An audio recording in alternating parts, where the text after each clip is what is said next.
notre environnement de conduite.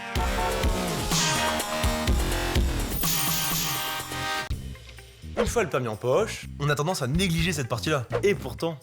Et oui, Tanguy, il ne faut pas négliger ton installation à ton poste de conduite. Tu es le seul maître à bord de ton véhicule. Pour cela, tu dois être correctement installé pour effectuer des contrôles efficaces, pour agir sur tes commandes de façon efficace et enfin éviter une fatigue. Être bien installé dans son véhicule nous aide à mieux conduire. C'est du bon sens. Bon, alors, petit rappel, on check quoi exactement? Alors déjà, tu vas t'installer à ton poste de conduite. Tu t'assois, ok, tu règles ton siège en fonction de tes pédales. Tu dois pouvoir accéder à tes pédales facilement. Tu règles aussi ton siège de façon à avoir une position idéale de tes mains sur ton volant. Une fois installé correctement, bras et jambes, tu vas régler tes rétroviseurs.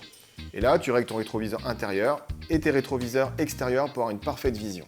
Et enfin, tu mets ta ceinture de sécurité. Ok, c'est noté. Moi, le truc qui m'énerve sérieusement, c'est le tapis sous les pédales. Et ça peut être dangereux en plus, non? Alors, un tapis ne doit pas gêner l'appui sur les pédales. Donc pour cela, il faut bien le positionner.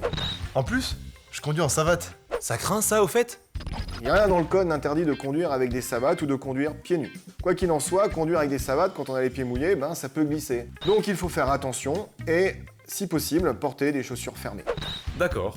Et sinon, dernière chose, C'est quoi la meilleure position pour tenir son volant? 9h15? 10h10? 7h20?